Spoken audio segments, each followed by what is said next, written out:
Move the convoy. Red Basin, 0547. He said it, signed it, then poured himself a second cup of coffee. Lieutenant Colonel Raymond Hatch had just read Lena Voss's report. Every page, every intercept, every warning. He had opened it at 9:17, closed it at 9:18, and signed the order 7 minutes later, sending 620 Marines into a valley his own analyst had just told him was a carefully engineered kill zone. Not because he missed it, because she was 29 years old, held no combat rank, and people like her did not tell people like him what to do. So he buried the report, and 620 men drove into a trap. If you've never heard this story, stay with me until the end. Subscribe to this channel, hit that notification bell, and drop a comment telling me what city you're watching from. I want to see how far this story travels. The convoy left base at 5:47 in the morning, not 5:45, not 6 o'clock. 5:47 because Lieutenant Colonel Raymond Hatch was the kind of man who believed precision in the small things disguised sloppiness in the large ones. He had the departure time printed on a laminated card. He had the route highlighted in 3 colors. He had a PowerPoint presentation, an actual PowerPoint presentation that he had shown to his battalion the night before, complete with bullet points and a slide titled Expected Resistance, Minimal. 620 Marines loaded into their vehicles in the dark and believed him. That was the first tragedy of Red Basin. Not the ambush, not the rockets, the belief. Sergeant First Class Daniel Okafor was in the 4th vehicle back from the lead, a battered MRAP that smelled like diesel and someone's old lunch. He was 26 years old, broad-shouldered, from a small town in Georgia where his mother still called him Danny, and his father still didn't understand exactly what his son did for a living. Daniel understood convoys. He had done 3 deployments.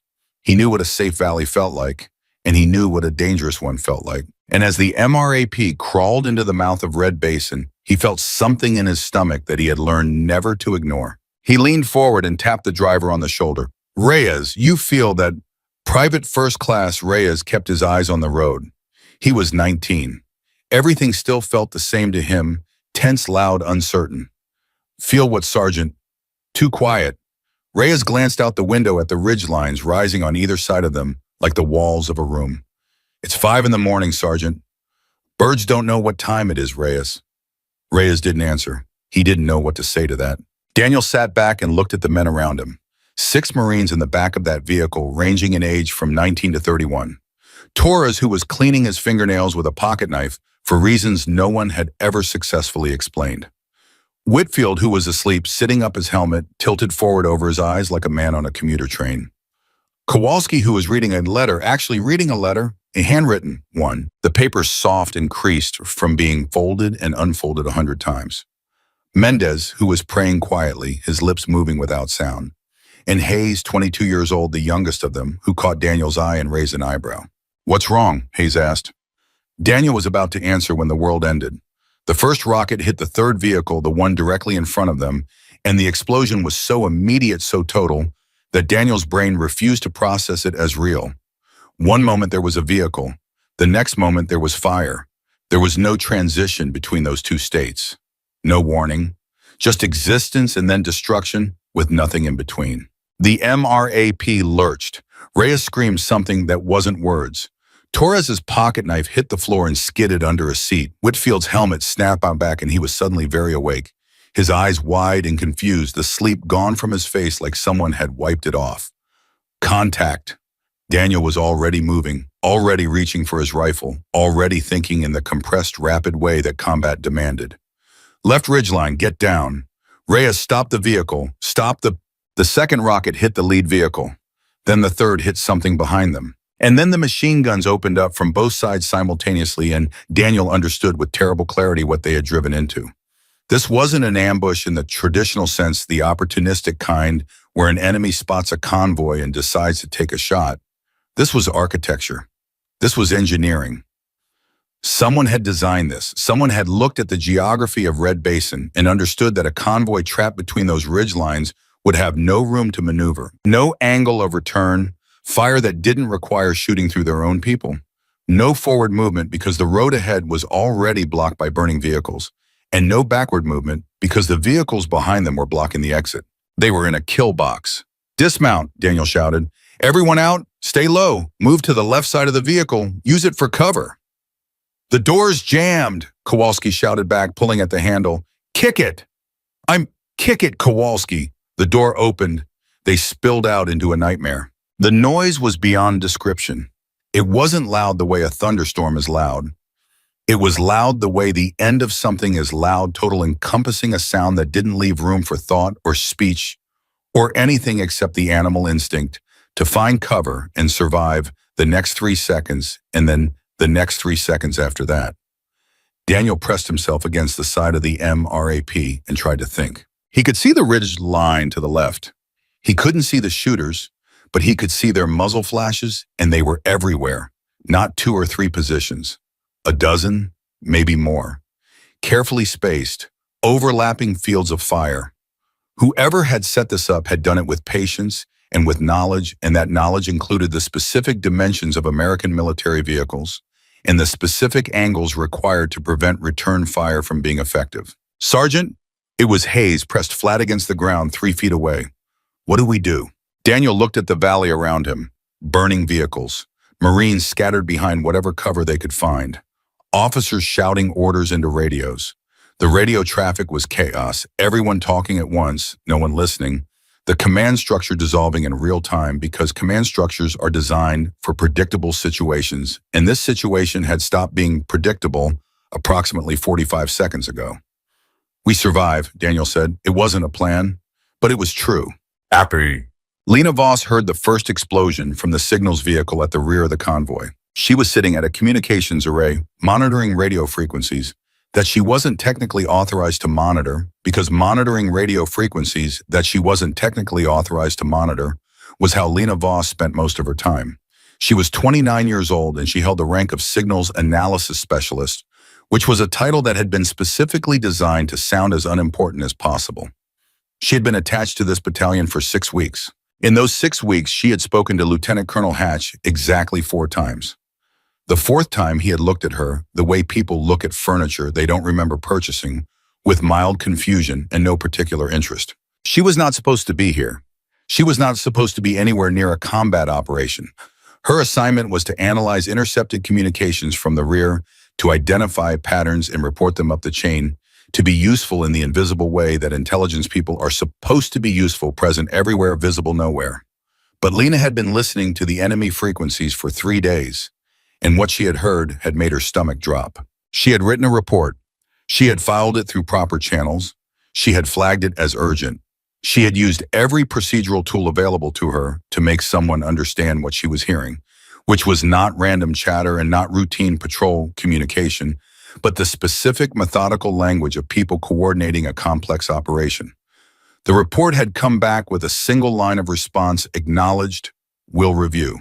It had not been reviewed, or if it had, the review had concluded that a 29-year-old signals analyst with no combat experience was perhaps overinterpreting the data, and then the convoy moved into Red Basin, and now vehicles were burning. Lena pressed her headset against her ear and listened to the radio traffic from inside the kill box. It was exactly as bad as she had feared. The battalion was fragmented. The forward elements couldn't move because the road was blocked. The rear elements couldn't retreat because enemy fire had taken out 2 vehicles at the exit point, creating a wall of wreckage. The middle of the convoy, the bulk of it, hundreds of Marines, was trapped in place, taking fire from elevated positions with no effective way to respond. She pulled up her terrain analysis on the secondary screen. The ridgelines. She had studied them. 3 days ago, before the convoy even moved, she had pulled topographic maps and satellite imagery of Red Basin, because that was what she did. She looked at things other people weren't looking at yet, and she thought about what those things meant. The enemy fire was coming from the left ridgeline, primarily, with suppressing fire from the right. The left ridgeline was higher. That was where the command positions would be, the people coordinating the ambush, the spotters calling targets, the heavy weapons. And there, 300 meters up from the valley floor, there was a rock formation that her topographic analysis had flagged as a natural observation point. She knew what she was seeing. She also knew she had no authority to act on it. She sat with that knowledge for approximately 4 seconds. Then she picked up her rifle, the one she carried, because regulations required her to carry it, and for no other reason that anyone in this battalion would have expected, and she got out of the vehicle. The signals officer, Captain Walsh, saw her moving and grabbed her arm. Voss, where are you going? Up the ridge, sir. Walsh stared at her. He was 43 years old and he had spent his career carefully inside the boundaries of what was permitted, and what Lena was proposing was so far outside those boundaries that he couldn't immediately locate the right words to describe how far outside they were. You are not Voss. You are a signals analyst. You are not... Sir, the command position for this ambush is at grid reference November Golf 473. If someone takes it out, they can break the fire coordination. The convoy can move. How do you know that? Because I've been listening to them for 3 days and no one believed me. She said it without anger. She said it as a statement of fact, the way you state facts when there's no time left for anything except facts. Let me go, sir. Walsh looked at her. He looked at the burning vehicles. He looked at the radio in his hand, which was producing nothing but chaos. He let go of her arm. Voss, but she was already moving. The hill was steeper than it looked. That was the thing about terrain analysis. You could look at topographic lines and understand intellectually that something was steep, but your legs didn't know what topographic lines were, and your lungs didn't care about your intellectual understanding, and the bullets hitting the rocks around you did not adjust their trajectory based on how well you had prepared. Lena moved fast because slow was death. She had trained for this. Not officially, her official training was in signals intelligence and radio analysis, and the careful patient work of listening to frequencies and building patterns from noise. But Lena had grown up in Wyoming, and her father had been the kind of man who believed that his daughter should know how to move through terrain quietly, and she had been shooting since she was 8 years old. She had never told anyone in her career this. There had never seemed to be a reason to. She pressed herself against a boulder and caught her breath. Below her, the valley was a picture of controlled catastrophe. She could see the convoy now from above, the burning vehicles at the front and rear, the intact vehicles clustered in the middle, the tiny figures of Marines using doors and engine blocks for cover. She could hear the radio traffic in her earpiece, fragments of orders, fragments of situation reports, the voice of a battalion trying to reassemble itself under fire. She could also see what the people in the valley couldn't see. From up here, the enemy positions were visible. Not all of them, some were well concealed, but the primary positions on the left ridgeline were visible in the way that things are always visible from above if you know what you're looking for. And Lena knew what she was looking for. She counted positions, 8, 9, 11. And there at the highest point in the rock formation she had identified from the map, she could see movement, multiple figures, a radio antenna, someone speaking into a handset gesturing at the valley below. The command position. She was still 500 meters away from it, and she was still being shot at. A bullet hit the rock directly above her head, and she pressed flat against the ground. And for a moment, just a moment, she felt the full weight of what she was doing.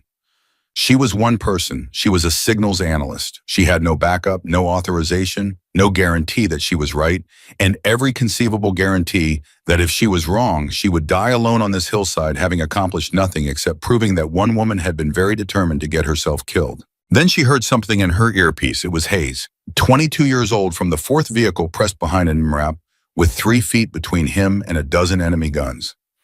His voice was steady, but there was something under the steadiness, not fear exactly, but the awareness that fear was the correct response to this situation. Does anyone have a read on command position? Someone coordinate fire or we're going to lose everyone in the middle section. Sergeant Okafor is down, I say again. Sergeant Okafor is down. Someone needs to... Lena stopped listening. She started moving again. Daniel was down but not gone. The bullet had caught him in the left shoulder, not through the body armor, but above it, where there was a gap between the plate and the collar, and it had gone through cleanly, which meant it had missed the artery, which meant he was bleeding badly but not dying. These were the calculations you made. You assessed your situation and you made the calculations and you kept moving because the alternative was to stop, and stopping was death. He was behind the wheel of the MRAP, now using the engine block as cover, pressing his hand against his shoulder because Hayes had told him to press his hand against his shoulder, and Hayes was currently the one running this portion of the disaster. Talk to me, Daniel said. Hayes was 3 feet away, looking at the ridgeline. I count 11 positions on the left. Can't neutralize all of them. We need to move, but the road's blocked at both ends. Can we push through? Not with the vehicles we have operational. 2 MRAPs left on our section. We try to push through, they'll rocket us before we get 50 meters. So we wait. We wait, and they pick us apart. Daniel looked at the valley. Smoke everywhere. The sound of machine guns had changed. It was more deliberate now, less frantic. The enemy was settling in. They were comfortable. They knew the convoy wasn't going anywhere. "Someone give me a situation report," Daniel said into his radio. What he got back was fragments. The forward section had 3 vehicles still operational, but no ability to move. The rear section was completely cut off. The middle section, his section, and the largest section was holding but losing people. He counted 4 confirmed casualties in his immediate vicinity. He stopped counting after 4 because counting stopped helping. "What about air support?" Hayes asked. 15 minutes minimum." "We don't have 15 minutes. Daniel didn't answer because Hayes was right, and there was nothing useful to say when someone was right. Then something changed on the ridgeline. The first shot came from above, not from the enemy positions, but from a point above and behind the enemy positions, from somewhere that nobody on either side of this battle had been a moment ago. It was a single shot precise, and one of the figures at the highest point on the ridgeline simply stopped moving. Daniel stared. A second shot, another figure down, the radio chatter from the enemy positions which Lena had been monitoring and which was now being fed through the tactical channel changed its character instantly. The controlled coordination became something else, something alarmed. "What is that?" Hayes said. "Someone," Daniel said slowly, "is on that ridge. On our side." Daniel watched the ridgeline. Third shot? Fourth. Each one targeted, each one deliberate, each one dismantling the architecture of the ambush from the top down. Because that was the thing about a coordinated attack, it required coordination. It required someone at the top calling targets and adjusting fire and keeping the pieces of the operation synchronized. And someone was removing those people one by one. "Yeah," Daniel said, "on our side." He didn't know who. He couldn't have imagined who. The command position was harder than the others, not because the targets were harder to see. They were actually more visible from her position because they hadn't yet understood where she was, and they hadn't started moving. They were confused. She had come from an angle they hadn't anticipated, from a position that wasn't supposed to be accessible, and confusion was time. But the command position was 15 figures, not 1 or 2, and some of them were now scattering, and a scattering target is different from a stationary target, in the same way that a moving river is different from a glass of water. Lena breathed. Her father had taught her something when she was 11 years old. He had taken her to a ridge above their property, in the kind of Wyoming morning that's so cold it makes your eyes water, and he had given her a problem that was too hard for her, deliberately, and then he had watched her panic, and then he had said something she had never forgotten. "The rifle doesn't care what you're feeling, it only cares what you're doing, so do what you're doing." She did what she was doing. 6th shot. 7th. 8th. The radio antenna came down. She hadn't aimed for it, but the figure holding it fell and the antenna fell with him, and in the valley below, the enemy fire coordination began to degrade. Guns that had been working in concert started working individually. Gaps opened in the suppression. Small gaps, imperfect gaps, but gaps. She heard it in her earpiece, the voice of whoever had taken over from Daniel Okafor. "Forward section, I'm seeing a break in fire on the left at grid." "I see it." "Is that a window?" "That is absolutely a window. Who do we have that can..." And then a voice older, calmer, the voice of someone who had been in enough situations to know that a moment was a moment and a moment didn't last. all vehicles, push forward on my mark. Leave the wreckage. Push through. 3, 2, 1 mark." Engines. The sound of engines catching, roaring the mechanical protest of vehicles that had been sitting still under fire suddenly being asked to move. Lena kept shooting. The man with the rocket launcher was not part of her count. She had counted 11 primary positions. She had worked through them methodically, starting with the command element and moving down, disrupting the architecture of the ambush piece by piece. She had not counted him because he had not been in his position when she started. He had moved up from somewhere in the valley, one of the dismounted fighters who had come into this battle on foot, and had positioned himself low close to the road, hidden under an overhang that her topographic analysis hadn't flagged. She saw him when the convoy started to move. He was exactly where he needed to be. The escape route, the one gap in the wreckage that the forward vehicles were currently pushing through, ran directly past his position.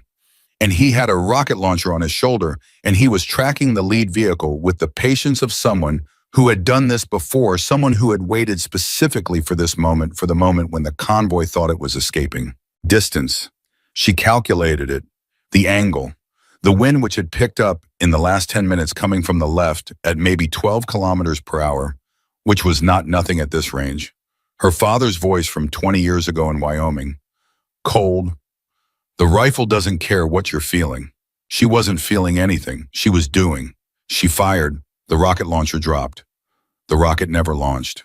And in the valley below, the first vehicle of the convoy cleared the wreckage and hit open road, and the second vehicle followed, and the third, and the engines were screaming, and the fire from the ridgelines was disorganized and sporadic, without the coordination that had made it lethal, and the Marines were moving. They were moving. Lena lowered her rifle. Her hands were not shaking. She noticed this with something like surprise, the absence of shaking, the absence of the trembling that she had expected to feel. She was breathing very hard. Her shoulder ached from the rifle. Her throat was dry. Below her, 620 Marines were driving out of a kill box. She watched them go. She stayed on the ridge for a long time after the last vehicle cleared, not because she had to, not because there was anything left to do, but because she needed to be sure, and sure took time, and time was something that existed again now, which it hadn't for a while on that hillside. Eventually she stood up. She picked up her rifle. She started walking back down. The after-action radio traffic was not what she had expected. She didn't know exactly what she had expected. Maybe something about what had happened on the ridge. Maybe someone asking questions. Maybe someone figuring out who had been up there. What she got was logistics, vehicle counts, casualty reports, status of the road, requests for medical evacuation. The practical machinery of an operation that had nearly been destroyed and was now trying to assess its own damage. Nobody was asking about the ridge, or if they were, they weren't asking on any frequency she could hear. Captain Walsh was the one who met her when she came back to the signals vehicle. He looked at her for a long moment without saying anything. She looked back. "You're not hurt," he finally said. "No, sir." He looked at the rifle in her hands. He looked at her face. He was very good at not asking questions out loud. That was a skill you developed in signals intelligence, the ability to understand things without articulating them. "Get in the vehicle, Voss." "Yes, sir." "And Voss," she stopped, "that report you filed, the one about the radio intercepts." "Sir, I'm going to need you to file it again, with some additional information." His voice was completely neutral, the voice of a man who had decided what he was going to do and was no longer in the process of deciding.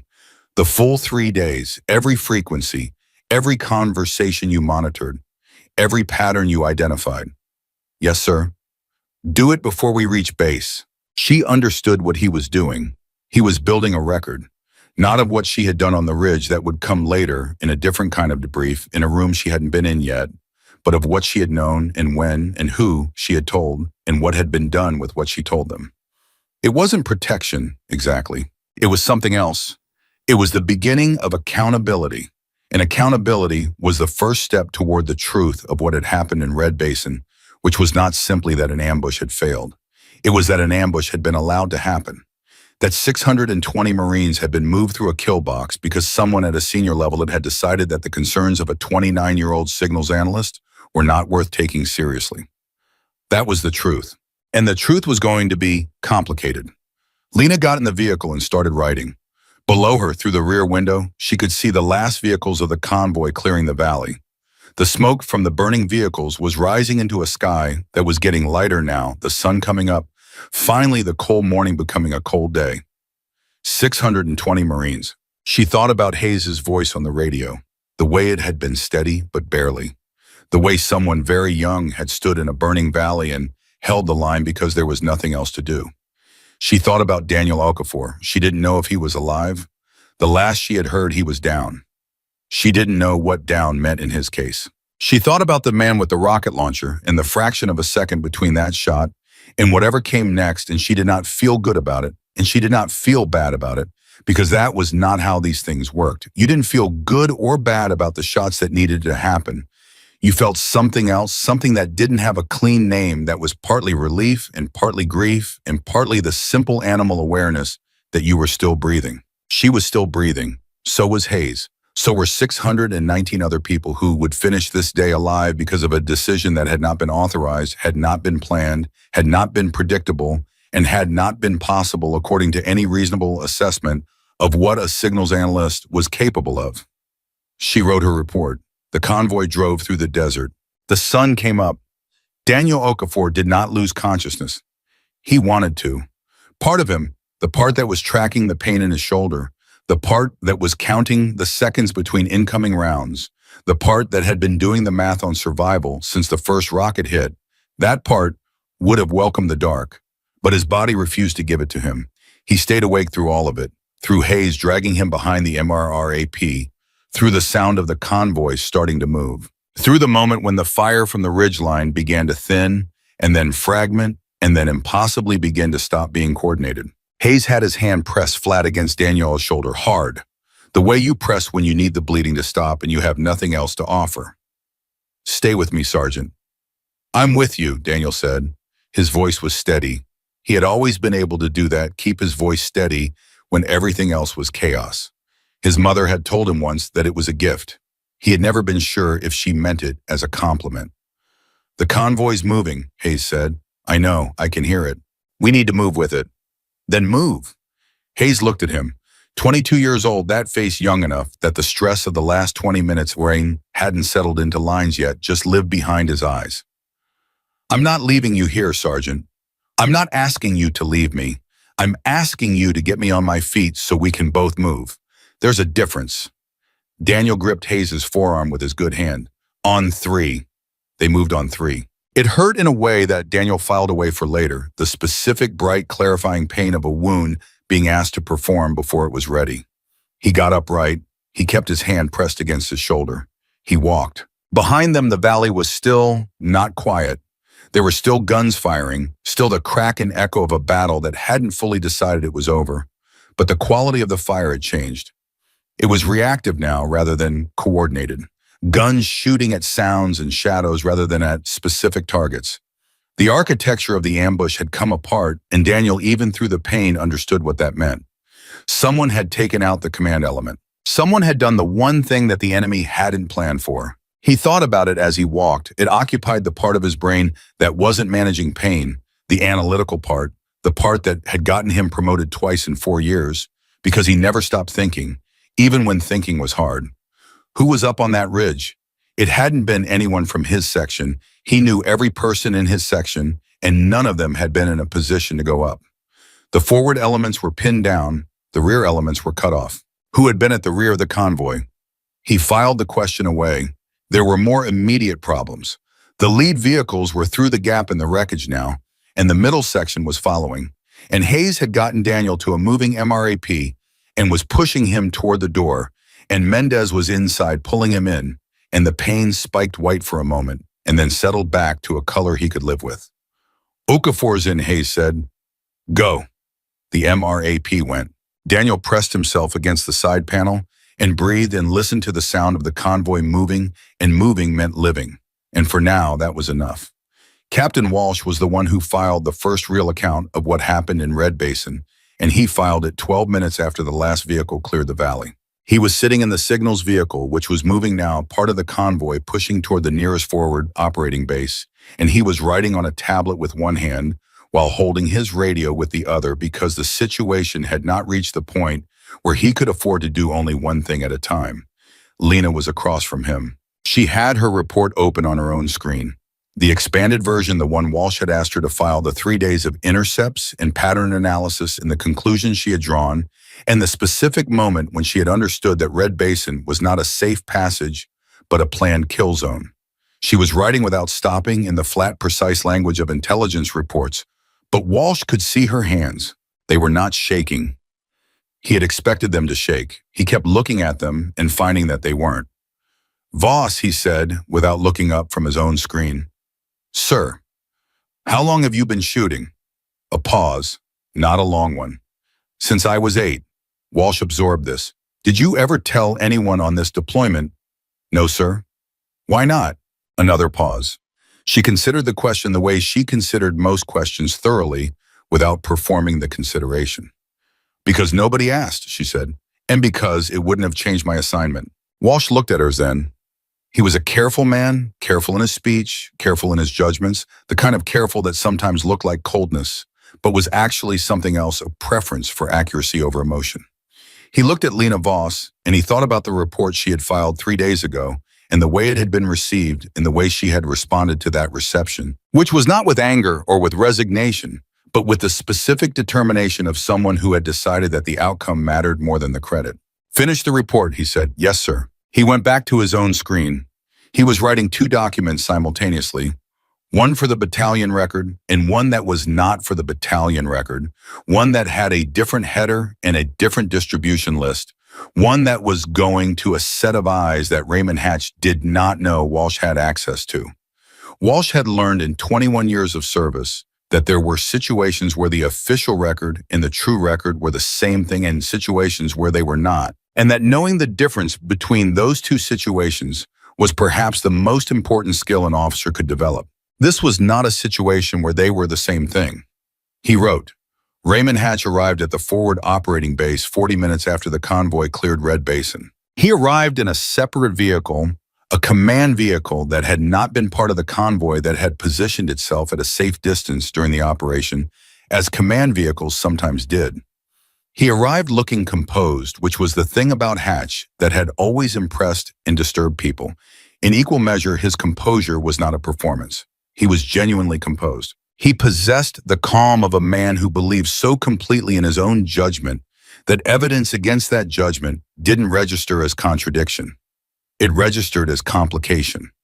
And complications in Hatch's worldview were things that other people dealt with. He walked into the operations room and looked at the casualty board.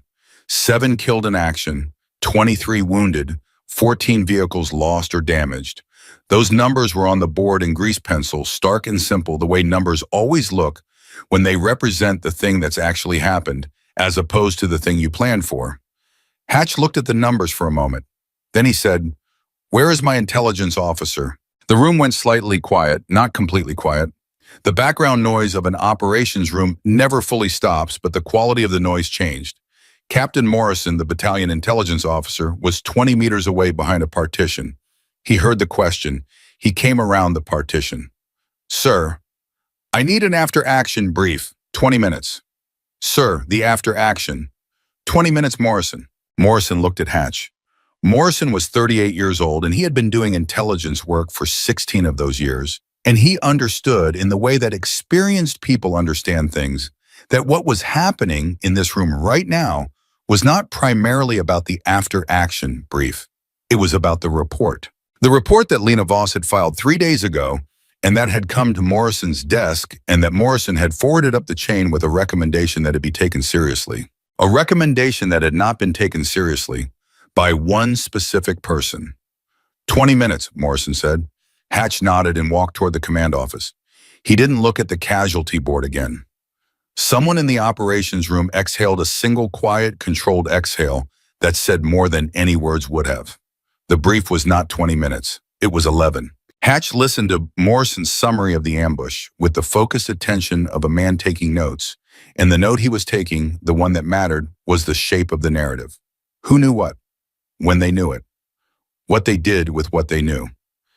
These were the parameters of accountability, and Hatch had spent 22 years understanding how accountability moved through a military structure and where it could be redirected. "The signals analyst's report," Hatch said, cutting Morrison off mid-sentence. Morrison stopped. "Sir, the one filed 3 days ago. Voss, where does that report currently live in the record?" Morrison looked at Hatch with the expression of a man who was choosing his next words very carefully. "It was filed through standard channels, sir. It's in the system." "With what disposition?" "Acknowledged. Pending review." "So it was received and held pending review?" "Yes, sir." "And the decision to proceed with the convoy route through Red Basin was made based on the intelligence available at the time of the decision, which reflected a safe passage." Morrison understood exactly what Hatch was doing. He understood it completely with the kind of clarity that made his chest tight. Hatch wasn't denying the report existed. He was constructing a timeline, one in which the report had been received, but not yet fully evaluated, in which the decision to proceed had been made in good faith based on the primary intelligence picture, in which the outcome was a tragedy, but not a culpable one. It was elegant in a horrible way. "Sir," Morrison said, "Captain Walsh has filed a supplementary report from the signals element." A pause, small, almost invisible. "Voss?" "Yes, sir." "What does it say?" "It's detailed, sir. 3 days of intercept analysis, pattern identification, the specific grid reference of the command element that was neutralized during the action." Morrison held Hatch's gaze. "And a timeline of when the analysis was completed and when it was filed and where it went after it was filed." The room was very quiet. Hatch's composure didn't crack. That was the thing, it genuinely didn't crack. But something shifted behind his eyes, something that Morrison had never seen there before. Not quite fear, more like the sudden awareness that the ground was different than he had thought it was. "I'll review it," Hatch said. "Yes, sir." The brief ended. Hatch stood and walked out. Morrison stood behind his chair for a moment and then sat down slowly, the way people sit when their legs have made a decision before their brain caught up. He picked up his phone. He made a call that was not to anyone in this battalion. Lena found Daniel Okafor in the medical bay 2 hours after the convoy reached the forward operating base. He was sitting up on a cot with his shoulder bandaged and his arm in a sling, and a look on his face that she recognized, the look of someone who has been in a bad thing and has come out of it and is now in the uncomfortable territory between relief and processing. She had seen that look in her father's face once after a car accident on the highway in Wyoming. She had seen it in her own face earlier in the side mirror of the signals vehicle. She stood at the edge of the medical bay and wasn't sure why she had come. Daniel saw her. He looked at her the way people look at someone they're trying to place, not because they don't recognize the face, but because the context was wrong. He had seen her in those weeks attached to this battalion. He had registered her the way you register background personnel, present unremarkable, not part of the operational picture. He was revising that assessment in real time, and she could see him doing it. "Voss," he said. "Sergeant Okafor." "Sit down." She sat in the chair beside his cot. For a moment, neither of them said anything. Outside the medical bay, the base was loud with the organized noise of a unit that had survived something bad and was still figuring out what to do with that survival. "It was you," Daniel said. "It wasn't a question." "Yes." "On the ridge?" "Yes." He absorbed this. He looked at his bandaged shoulder. He looked at his hands. He was quiet for long enough that she started to wonder if he was in more pain than he was showing, which seemed possible given what he'd been through. Then he said, How what? How did you know where to go? How did you know what to hit?" "I'd been listening to them for 3 days, she said. "The radio frequencies, their coordination traffic. I built a picture of the operation. I knew where the command element was positioned because I'd been tracking the signal origin." Daniel looked at her. "You filed a report?" "Yes." 3 days ago." "Yes." He was quiet again. A longer quiet this time with more weight in it. "And nobody did anything with it." She didn't answer because the answer was obvious, and obvious answers didn't need stating. Daniel closed his eyes. She watched his jaw tighten and then release. He was a man who managed his anger the way he managed everything else, deliberately, with awareness of what he was doing. When he opened his eyes, the anger was still there, but it was in a box. "7 dead, he said. "I know. If they'd acted on your report, I know. Those 7 people." "Daniel." She said his name and then stopped because she hadn't planned to say it and wasn't sure what came next. He looked at her. "I know," she said again. And this time it meant something different.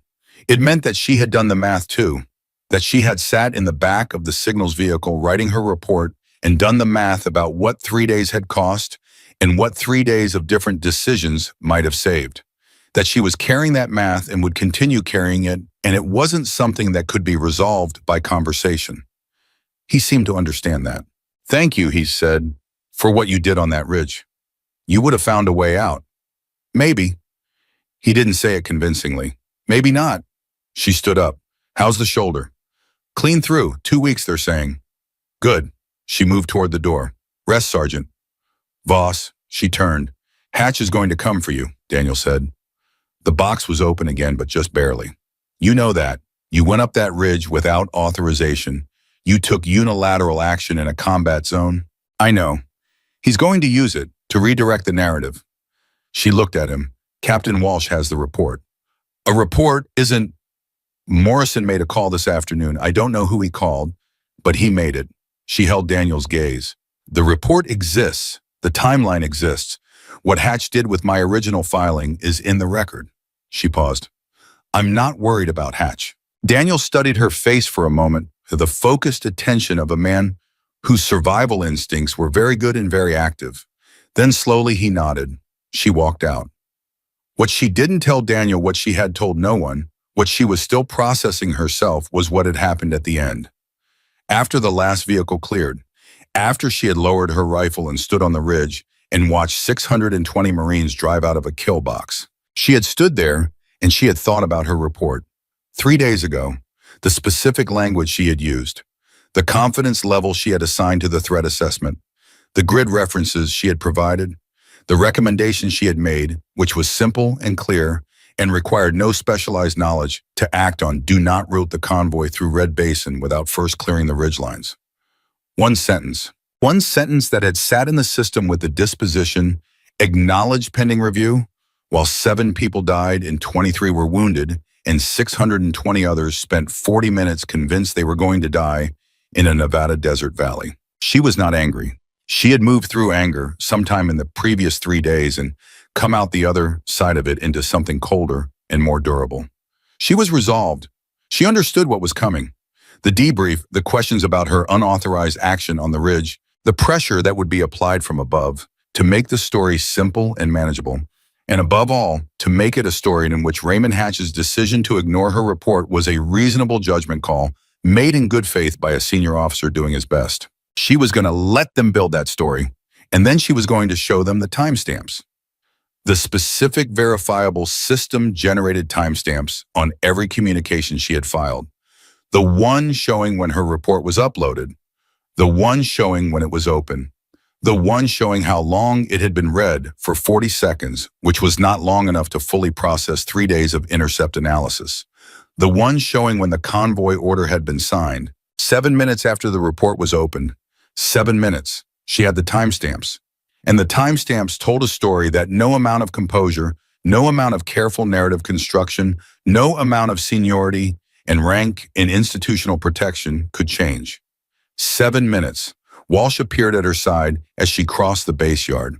He fell into step beside her without announcing himself the way people do when they've been watching for you and have been ready for this conversation. Morrison's contact, Walsh said quietly. It went to the Inspector General's office. Lena kept walking. How long? Before they respond to it could be days, could be weeks. And until then, Hatch controls the operational narrative. Walsh paused. He's already asked for your service record. I know. He's going to characterize the ridge as reckless, endangerment of the mission, unauthorized discharge of a weapon in a combat zone by a non-combat designated personnel. He can characterize it however he wants. Lena, it was the first time he had used her first name in 6 weeks, and it landed differently because of that. He has the rank and the relationships and the institutional cover. The IG process is slow. A lot can happen to a career in the space of a slow process. She stopped walking. She turned to face him. Sir, she said, I have the timestamps. I have 3 days of documented intercepts. I have a complete record of what I knew when I knew it, what I reported, and what was done with my report. She looked at him steadily. What does Hatch have? Walsh was quiet for a moment. 7 minutes, he said. 7 minutes, she said. They looked at each other in the flat afternoon light, and something passed between them that wasn't quite hope and wasn't quite certainty, but lived in the neighborhood of both. The acknowledgement that the truth had a shape, and the shape was documented, and documented shapes were harder to bury than the other kind. Walsh nodded once. Get some rest, he said. He walked away. Lena stood where she was for a moment longer. Around her, the base moved and breathed, generators running, vehicles idling, voices crossing in the middle distance.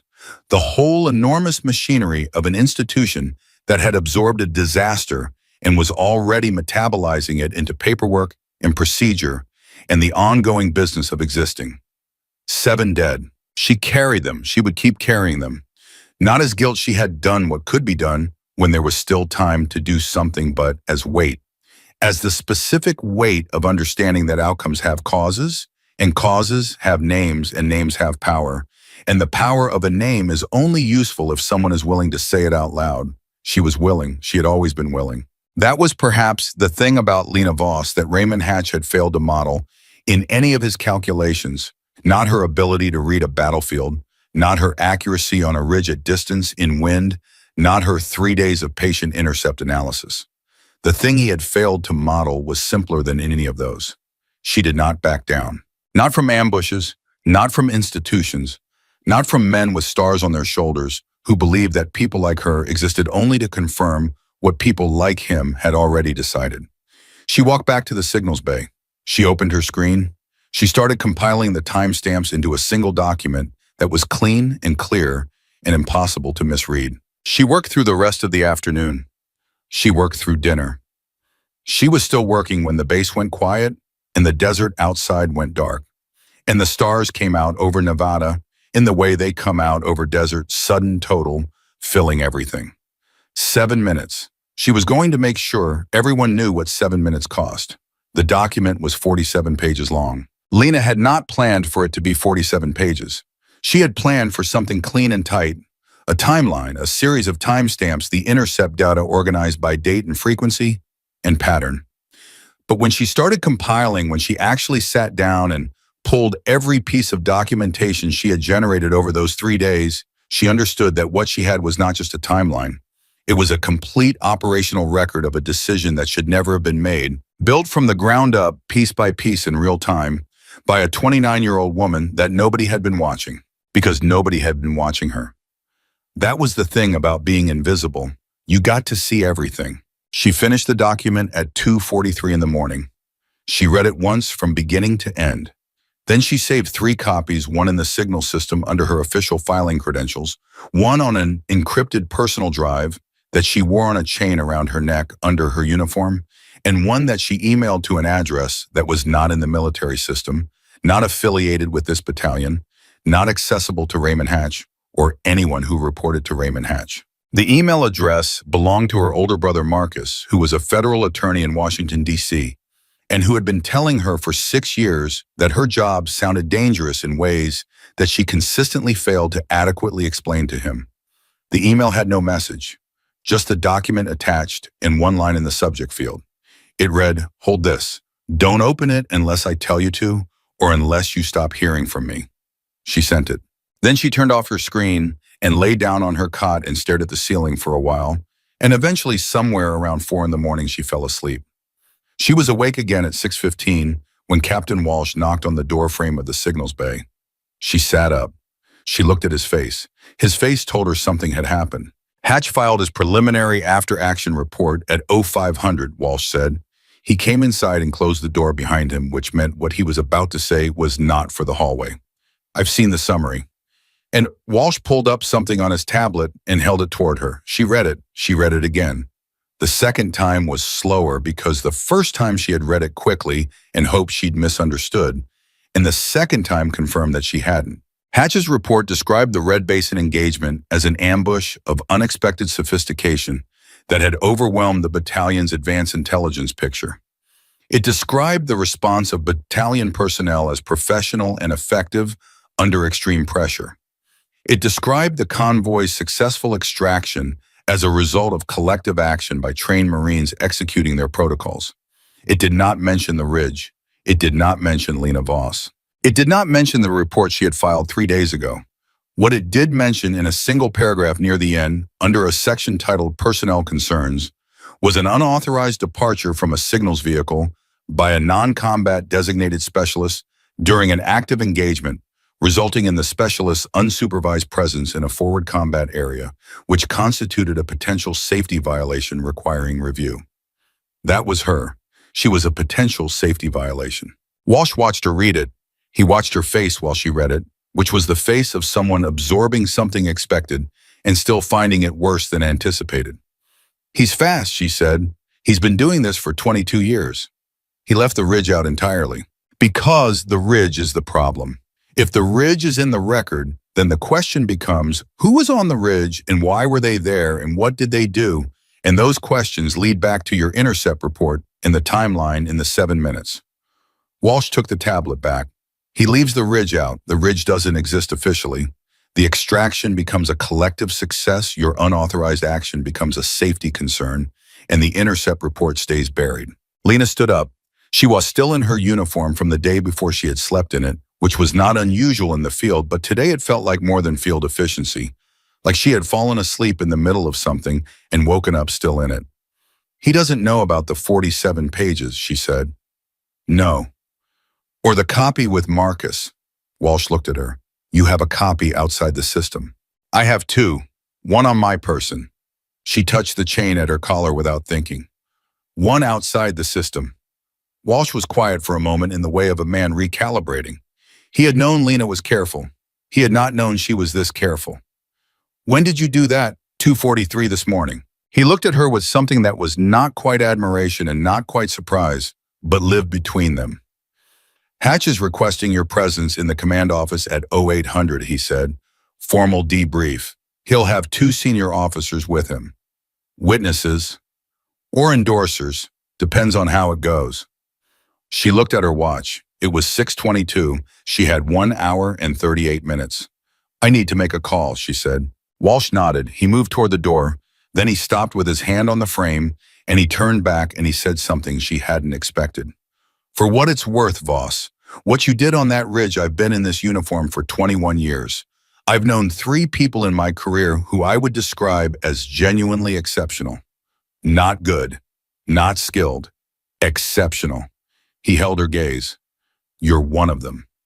He left before she could respond. She stood in the empty signals bay for a moment, holding what he'd said the way you hold something fragile, carefully aware of its weight. Then she picked up her encrypted phone and called Marcus. He answered on the second ring. It was 9 in the morning in Washington. She could hear traffic in the background, which meant he was already outside, already moving, which meant he had been awake for a while. Marcus Voss was the kind of person who was always already awake. Lena. His voice was the same as it had always been, steady, lawyer precise, with the warmth underneath that only family could hear. I got your email. I know. I haven't opened it. Good. Keep it closed for now. She paused. I need you to know it exists. And I need you to know that if I stop being in contact for more than 48 hours without an explanation, you open it and you take it directly to the IG's office. Not through anyone at the battalion, not through official channels here. Directly. A silence. The kind of silence that meant Marcus was processing, which took less time than it would take most people, but was still visible. Lena, what happened? A lot. I'll explain it when I can. Right now, I need to know you understand what I'm asking. I understand. No hesitation, no demands for more information. That was Marcus. He understood that she knew what she was doing, even when what she was doing scared him. 48 hours. IG's office directly. Yes. Are you safe? She thought about the question, not the surface version of the question, physical safety, immediate danger, but the fuller version, the one Marcus was really asking, which was about the kind of danger that doesn't come with bullets. I'm going to a meeting in 1 hour and 20 minutes, she said. I'll call you when I'm out. Lena. I'll call you when I'm out, Marcus. A pause. Okay. His voice was tight. She could hear him wanting to say more and choosing not to. That was love in the Marcus Voss dialect, restraint, in the service of trust. Be careful. Always, she hung up. She had 1 hour and 19 minutes. She used them to shower change, eat something from the mess that she barely tasted, and read through the 47-page document one more time. Not because she needed to review it, but because she needed to remember it. The shape of it, the logic of it, the way each piece connected to the next and built toward a conclusion that was not a matter of interpretation. At 7:58, she walked toward the command office. Daniel was in the corridor outside the medical bay when she passed it. He was up, moving his arms still in the sling, but his legs working fine, which was Daniel Okafor being exactly what she expected him to be. Someone who did not stay down any longer than the situation absolutely required. He fell into step beside her. You're going in, he said, at 0800. I heard. He walked with her in silence for a moment. I put in a request to be present as a witness. She stopped walking, turned to look at him. You can't. It was denied. He said it flatly without surprise. I put it in anyway, so it's in the record that I put it in, and it was denied. He met her eyes. Whatever happens in that room, there's a record that a senior NCO requested to be present and was told no. That's useful. She looked at him. Sergeant First Class Daniel Okafor, 26 years old from a small town in Georgia, 23 stitches and a fractured clavicle, and standing in a corridor at 7:59 in the morning, making sure something was in the record because he understood that records were how truth survived in institutional environments. "Thank you," she said. "Don't thank me, just don't let him bury it." She held his gaze for one more second, then she turned and walked through the door. The command office was smaller than she expected for a room that was supposed to convey authority. Hatch was behind the desk. Two colonels she didn't know were flanking him to the left, seated with notepads. A JAG officer, young, uncomfortable looking, was against the wall to the right with a recorder running. Hatch gestured to the chair across from his desk. Without standing, without greeting, without any of the theater of formality that would normally open a proceeding like this. He wanted her off balance. The absence of ceremony was deliberate.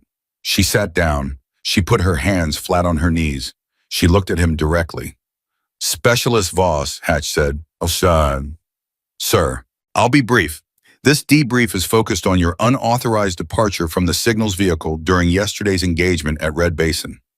Specifically, your movement into a forward combat area without authorization and your discharge of a personal weapon in that area." He paused. "Do you understand the nature of this debrief?" "Yes, sir." "Do you wish to have JAG counsel present?" "No, sir." A small flicker in Hatch's composure. He had expected her to say yes. A yes would have slowed things down. Introduced a lawyer, created procedural friction. Her no was either confidence or naivety, and he wasn't sure yet which. It was confidence. She knew which. "Explain your actions," Hatch said. She explained them. Clearly, directly, without emotion, in the specific sequential language of someone recounting events in the order they occurred. She described the moment she understood the convoy was in a coordinated kill zone. She described the terrain analysis she had conducted 3 days prior. She described the grid reference she had identified as the likely command element. She described her decision to move toward it and the action she took when she reached it. She did not mention the report yet. She let him think she wasn't going to mention it. Hatch listened. He made notes. The two colonels made notes. The JAG officer watched the recorder. When she finished, Hatch said, "You made a unilateral decision to enter a combat area without authorization." "Yes, sir." "You discharged your weapon without authorization." "Yes, sir."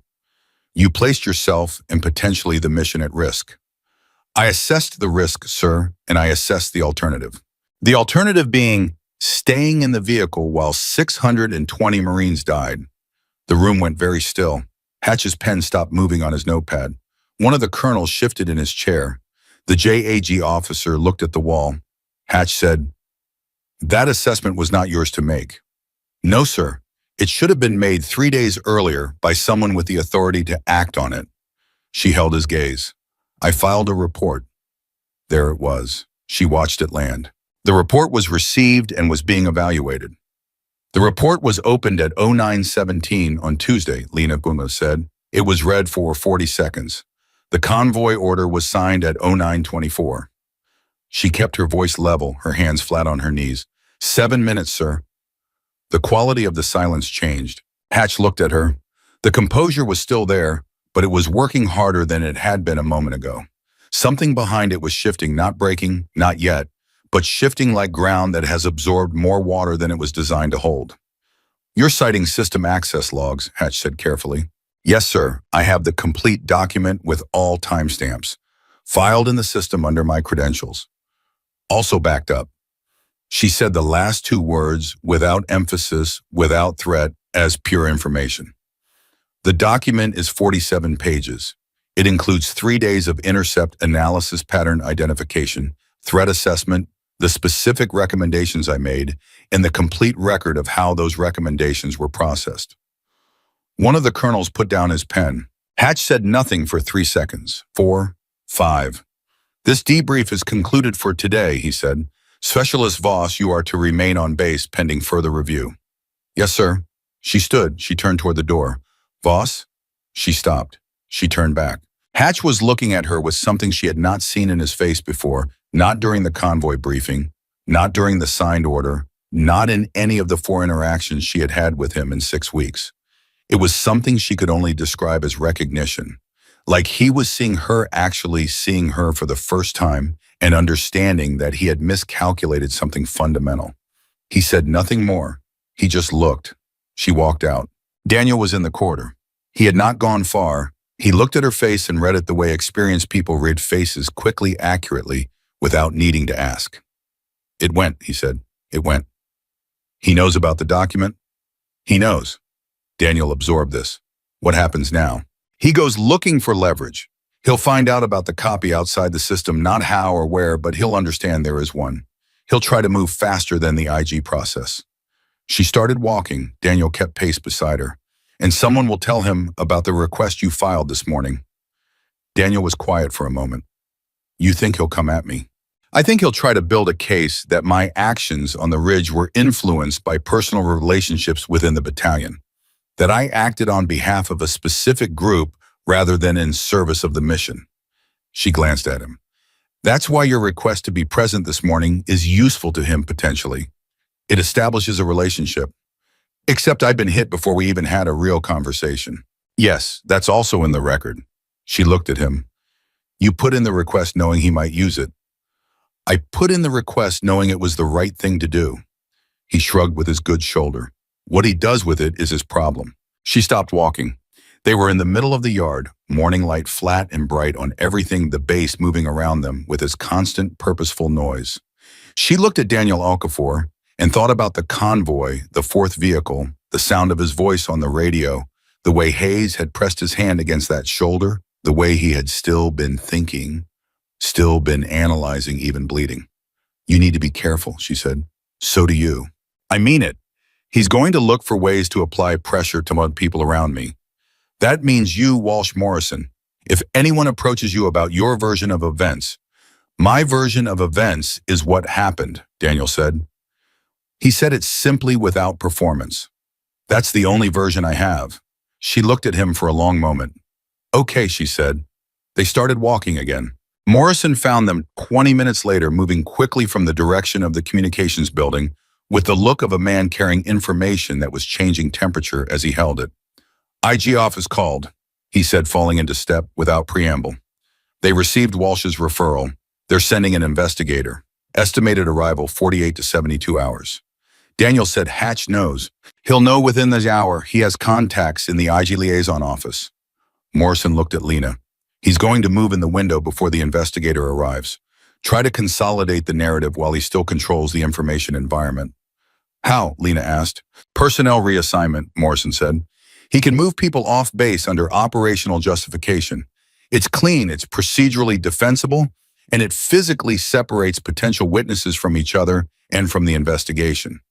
The 3 of them stopped. Lena understood what this meant. If Hatch moved her, assigned her to a different post, a different base, anywhere that wasn't here, the 47-page document in the system would still exist, but its author would be absent. The timestamps would still exist, but the person who could explain them would be unavailable. The IG investigator would arrive and find an information environment that had been carefully tidied, and tidied environments were much harder to investigate than messy ones. She had 48 to 72 hours. "He'll move me first," she said. It wasn't a question. "By end of day," Morrison said. "My guess." "Can it be contested?" "Oh, not quickly enough." She thought, fast the way she thought when speed was required. "What about the other witnesses, Walsh, you, Daniel?" "Walsh is harder to move. He has battalion authority in the signals element. Me, he can sideline with administrative tasking." "Okafor." Morrison glanced at Daniel. "Medical hold. He can't reassign you while you're on medical hold." Daniel said immediately, "My shoulder is worse than I thought." Morrison almost smiled. "Almost. That's between you and the medical officer." "Yes," Daniel said, "it is." Lena looked at them both. Walsh, Morrison. Daniel, 3 people she had known for 6 weeks. 3 people who had no particular obligation to do anything except manage their own careers in a system that rewarded people who managed their own careers and punished people who made other choices. They were making other choices. "Morrison," she said, in the IG investigator, When they arrive, they'll want to speak to personnel who were present during the engagement and during the subsequent after-action process. The best thing you can do is document who those personnel are right now today in a record that predates any reassignment orders. Morrison nodded slowly. A witness inventory. Filed through your intelligence officer credentials, which Hatch can't access or alter without creating its own record. I can do that in the next 2 hours. Do it in 1. Morrison left at something approaching a jog. Daniel watched him go. You've been thinking about this since the Ridge, he said.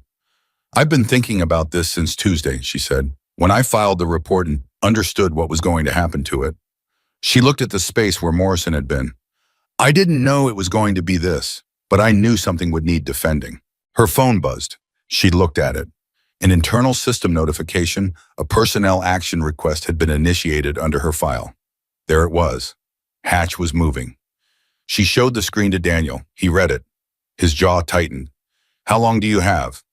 Personnel actions require a 12-hour processing window minimum.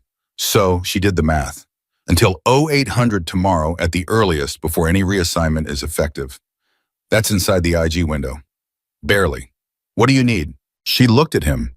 The sun was getting higher and the bass was getting louder, and somewhere in the command building, Raymond Hatch was signing things and making calls and doing what people with 22 years of institutional knowledge do when they feel something closing in. They move fast and hard using every tool available.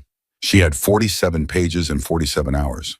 I need Walsh to file a formal objection to the personnel action on operational grounds, she said. He's the senior signals officer.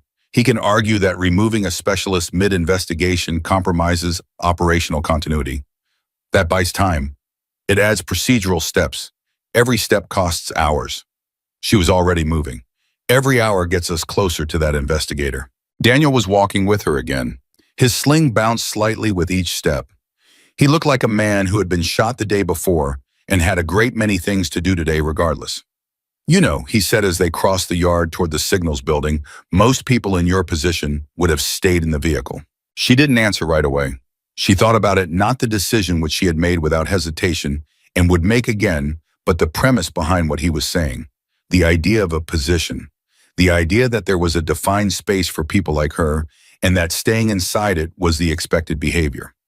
Most people in my position, she finally said, would have filed the report and trusted the process. But you didn't trust the process. I trusted the report. The process is just people. She pushed open the door of the signals building, and people make choices. She walked in. Behind her, she heard Daniel say something quiet, half to himself, half to the morning air. She caught 2 words. Damn right, he said. She kept walking. Walsh filed the objection at 9:47 in the morning. He filed it in the specific, procedurally precise language of a senior signals officer, asserting operational continuity requirements, the kind of language that couldn't be easily dismissed because it lived inside the rules used. The rules breathed the rules and forced anyone who wanted to override it to also use the rules, which took time. That was the weapon, not defiance, time. Lena was in the signals bay when the confirmation came through. She read it on her screen and felt something loosen very slightly in her chest. Not relief exactly, because relief required safety, and she wasn't safe yet, but the specific release of a person who has been holding something very tight and has just found one more handhold. She had bought hours, maybe a full day. It wasn't victory, it was survival math, the same kind she had been doing since the first rocket hit the convoy, just with different variables. Her phone buzzed. Marcus, she picked up. I've been sitting on this for 3 hours, he said without greeting. Tell me you're okay. I'm okay.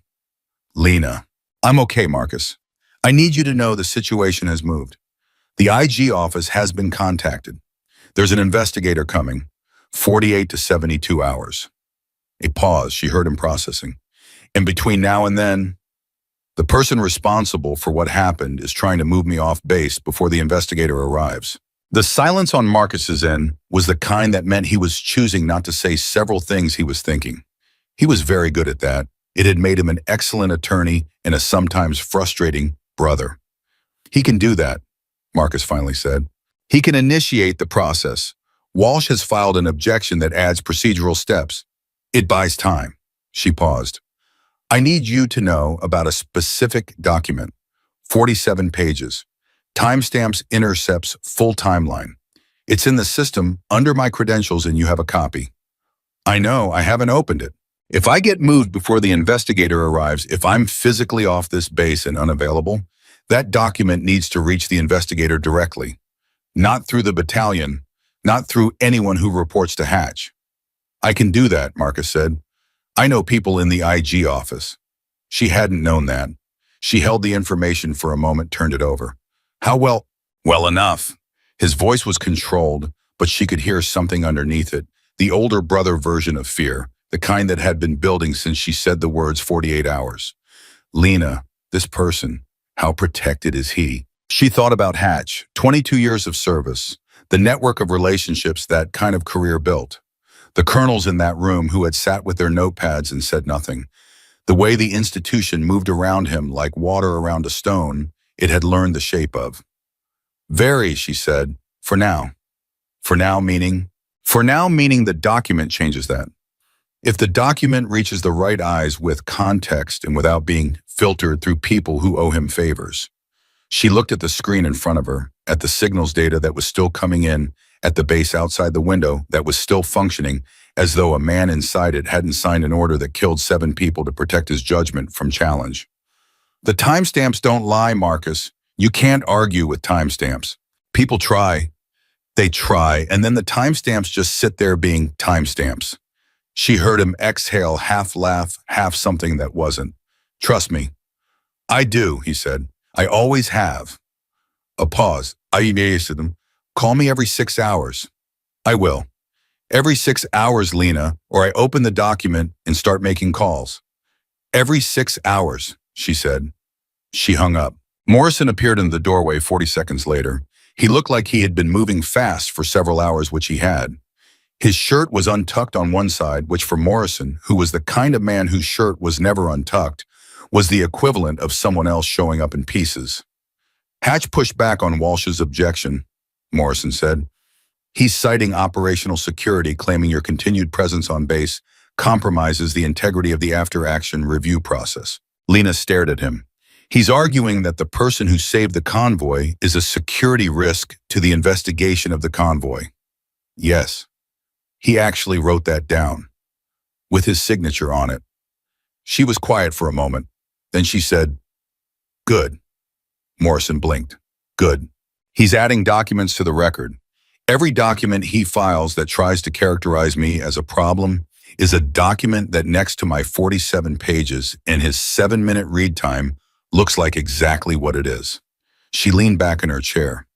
Let him keep filing. Morrison stared at her for a long second. Then something shifted in his expression.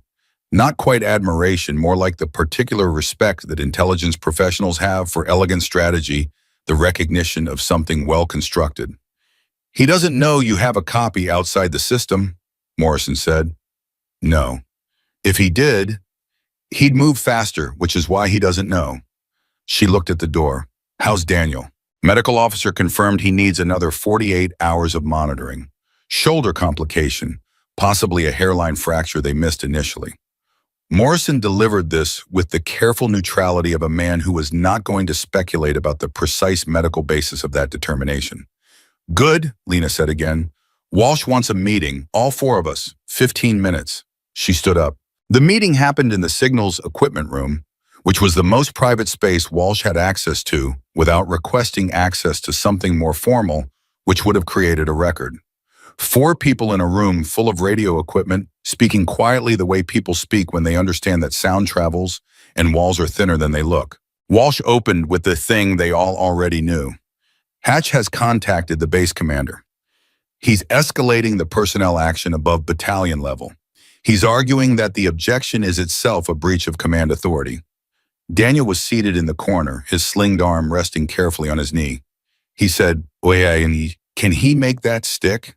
The base commander owes Hatch, Walsh said. They came up together. 2 deployments, same unit 15 years ago. He said it without editorializing. Just the fact. It's not guaranteed, but it's likely the objection gets overruled within the next 4 to 6 hours. 4 to 6 hours, Lena ran the numbers. The IG investigator was 48 to 72 hours out. Walsh's objection overruled in 4 to 6. Personnel action processed in 12 hours after that minimum, which meant best case she was off this base with approximately 30 hours to spare before the investigator arrived. 30 hours for Hatch to work in empty information environment. She said, "What does he do in those 30 hours?" Walsh and Morrison looked at each other. Daniel looked at his knee. The answer was in that exchange of looks, the thing none of them wanted to say out loud, because saying it out loud made it more real. Morrison said it anyway. "He talks to everyone who saw anything. He doesn't threaten, he doesn't coerce, he's too smart for that. He suggests, he reframes, he reminds people of their careers, their families, their next evaluation. He doesn't ask anyone to lie, he just offers a version of events that's slightly more career compatible than the truth." Morrison's voice was flat and precise, the voice of a man describing something he'd seen before. And people choose, because that's what people do when the choice is between their career and someone else's truth. The room was very quiet. Hayes, Torres, Whitfield, Kowalski, Mendez, the Marines from the fourth vehicle from a dozen other vehicles who had been in the kill box and survived it and knew what they had seen from the ridgeline. People who had heard the fire coordination degrade in real time and felt the moment when the ambush broke. People who could be witnesses, or people who could be silent. "I need to talk to Hayes," Lena said. Everyone looked at her. "He was on the radio," she said. "He called out Okafor being down. He coordinated the push forward. He was the one who first identified that something had changed on the ridgeline. He's not just a witness to what happened in the valley, he's a witness to the sequence of events, the before and the after." She looked at Walsh. "Where is he?" "Still on base. He and the survivors from the fourth vehicle are in the transit barracks. No reassignment orders yet. I need 20 minutes with him." Walsh said, "If Hatch finds out you're making direct contact with convoy personnel before the investigation, then he files another document," she said, "another document with his signature that next to my 47 pages looks like what it is." Walsh looked at her for a long moment. Then he nodded. She found Hayes in the transit barracks at 11:23 in the morning, sitting on a footlocker, cleaning his rifle, with the methodical focus of someone who needs to do something with their hands. He looked up when she came in. He looked at her the way Daniel had looked at her, the revised assessment look, the recalibration happening in real time. "You're the one from the ridge," he said. "Yes." He set the rifle parts down carefully on the cloth in front of him. "I heard your name. People have been talking." He paused. "Mostly they're saying you saved us and something's wrong about how it's being handled." "Something is wrong," she said. She sat down across from him without asking permission. "I need to ask you some questions about what you heard on the radio during the engagement, specifically what you heard about the ridgeline before and after the fire coordination changed." Hayes looked at her steadily. He was 22 years old and he had been in a kill box 14 hours ago, and he had held the line when Daniel went down, and he had a face that was young, but eyes that were older than they should have been because that was what kill boxes did to you. "Is this official?" "Not yet, but it will be. An IG investigator is coming in the next 2 days. And you're asking me now because in the next 4 to 6 hours, someone is going to come talk to you first.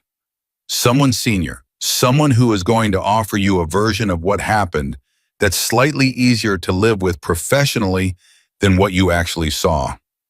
She held his gaze. "I want you to hear me before you hear him." Hayes was very still. He stopped, started again. "That is a serious thing to say about a senior officer." "Yes," she said, "it is." He looked at his rifle parts on the cloth. He looked at his hands. He looked at the wall. She could see him doing the calculation that Morrison had described: career against truth, future against what he knew. He was 22 years old and he had been in the United States Marine Corps for 3 years, and he understood the way things worked, the specific gravity of rank and institutional preference. She didn't push. She had said what she needed to say. The choice was his, and it had to be his. He said, "The fire changed." His voice was quiet and precise. One moment it was coordinated overlapping fields, everything synchronized. You could feel the pattern of it even under it. Then something happened up on the left ridge line, and it fell apart, like cutting the wires on a machine. It just stopped working as a system. She waited. "And I heard it in their radio traffic too," he said. "We were monitoring their frequency. I had it in my left ear the whole time. Before the change, it was controlled. Calm. Military professional, almost. After it was case. Confused. They'd lost something up there, and they knew it, and they didn't understand what had happened. He met her eyes. And then the convoy pushed through. She said, "Will you tell that to the investigator?" Hayes looked at her for a long time. "It's what happened," he finally said. "So yes, that's what I'll say." She stood. "Thank you, Corporal." "Ma'am." He picked up the rifle parts and resumed cleaning. "For what it's worth, everyone in that valley knows what happened. The question is whether they'll say it." She walked out. The twist came at 1300 hours, and it came from a direction none of them had anticipated. Lena was back in the signals bay when Morrison called her. His voice was different, not alarmed exactly, but tight in the way of a man who has just learned something that has changed the shape of the situation. "The investigator isn't coming in 48 hours, Morrison said. Her chest clenched. He was blocked. "No, he's already here." A pause. She, Special Agent Diana Rourke, IG Division, she was already in Nevada on a separate matter when the referral came in. She arrived on base 40 minutes ago. Lena sat completely still. Rourke was here. On base. While Hatch was still in the middle of his 4 to 6 hour window to consolidate the narrative. While the personnel action was still processing. While the base commander hadn't yet ruled on Walsh's objection. "Does Hatch know?" Lena asked. "He knows now. Base commander told him 10 minutes ago." Morrison's voice had something in it, carefully restrained. "But there, sure. I'm told he took the news very quietly." She could imagine it. Hatch receiving that information with his composure intact and something shifting behind his eyes, the same shift she had seen in the debrief room.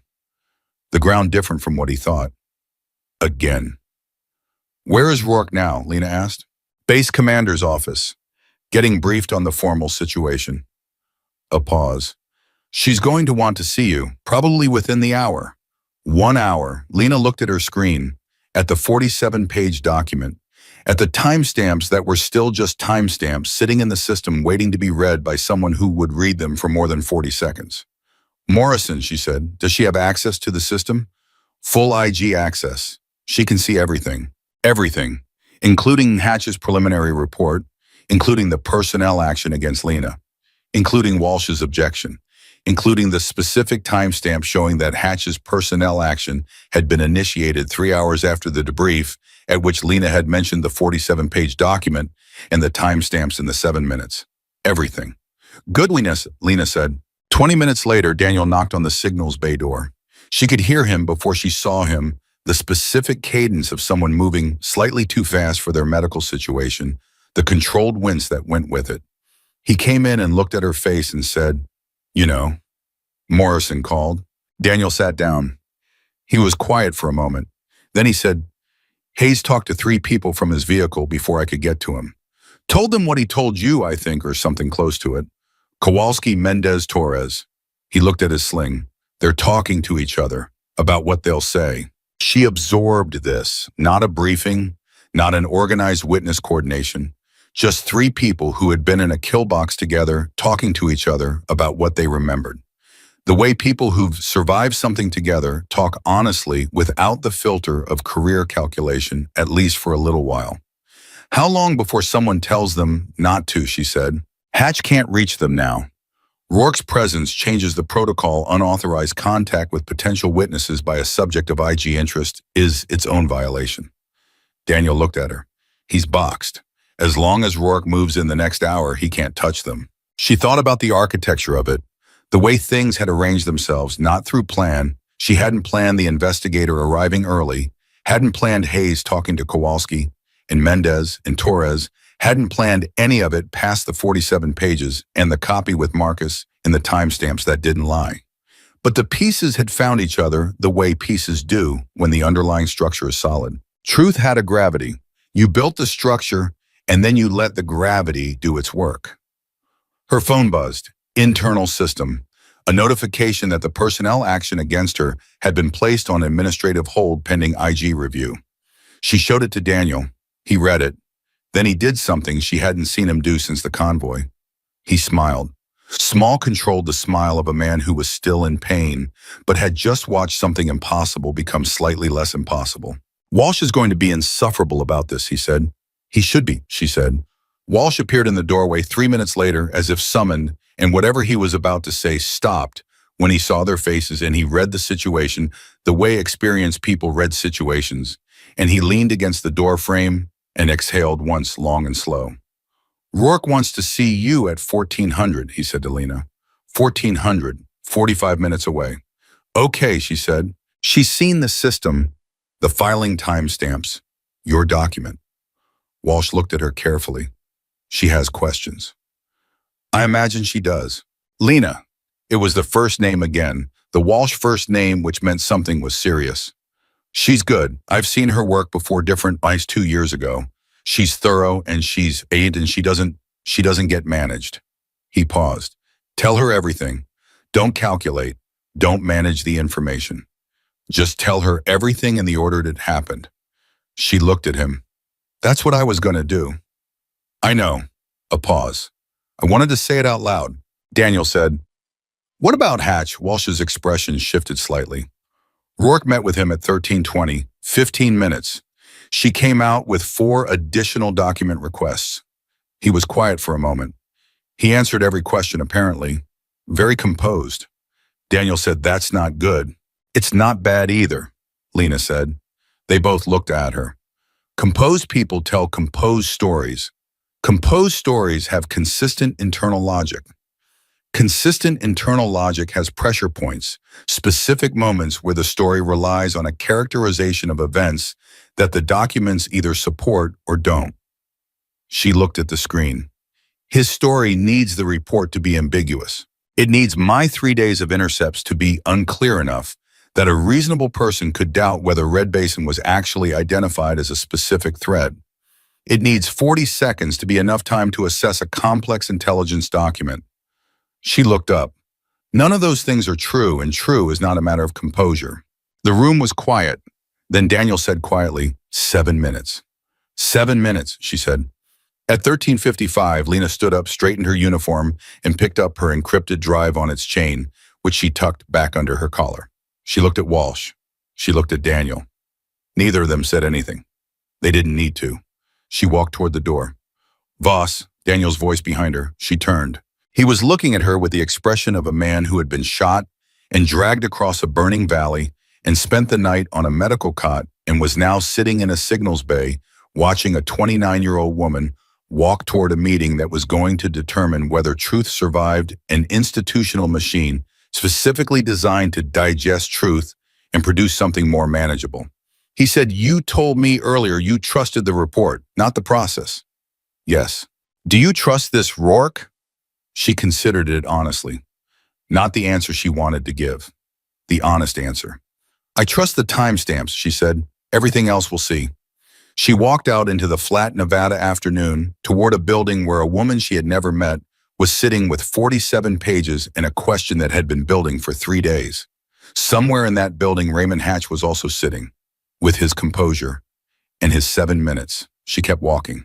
Special Agent Diana Rourke was 51 years old, and she had been doing this work for 23 years, and she had the specific quality that a 23 years of this work either gave you or destroyed you, the ability to sit across from anyone, any rank, any background, any story, and simply listen without performing listening. She did not nod along. She did not make encouraging sounds. She sat with the 47-page document open on her tablet, and she looked at Lena and she said, Start from the beginning, not Red Basin, before that. So Lena started from before that. She told Rourke about the frequencies, about the first day of intercepts which had looked like routine patrol chatter, until she started mapping the signal origins and noticed that the origins were not moving the way patrol chatter origins move. She told her about the second day when the pattern became a structure, specific positions, specific timing, specific language that signaled coordination rather than communication. She told her about the third day when the structure became a plan, and she understood that the plan was Red Basin, and she wrote the report. Rourke listened. She looked at the document. She looked at Lena. She said, Walk me through the timestamp on page 3. Lena walked her through it. And page 11. Lena walked her through that too. They went through the document this way, not page by page, but point by point, The specific points where the timeline intersected with the decision where Lena's documented knowledge ran up against someone else's documented action. It took 40 minutes. Rourke asked precise questions and Lena gave precise answers, and nobody performed anything for anybody. At the end, Rourke set the tablet down. She said, "The 7-minute window between the report being accessed and the convoy order being signed." "Yes," Lena said, "you're arguing that's not enough time to meaningfully assess your analysis." "I'm not arguing it." The document is 43 pages of intercept data with pattern analysis and threat assessment. A reasonable read-through is 45 minutes minimum. A working assessment that informs an operational decision is several hours. She held Rourke's gaze. 40 seconds to open it and 7 minutes to sign the order isn't evaluation. It's acknowledgement of receipt. Rourke looked at her for a long moment. The way she looked wasn't soft and it wasn't hard. It was the look of someone taking an accurate measurement. "You understand," Rourke said, "that what you're describing, if supported, represents a significant finding against a senior officer." "Yes." "And you understand that significant findings against senior officers generate significant pressure on the people who generate those findings." "I understand that," Lena said. "I've been living it for the past 30 hours. Something moved in Rourke's expression. Not a smile, something drier than a smile and more honest. "Yes," she said, "I can see that from the document trail." She looked at the tablet again. The personnel action, the objection, the counter-objection characterizing your continued presence as a security risk. She paused. "That last one is going to be very useful," Lena said, "because it shows intent." "Because it shows intent," Rourke confirmed.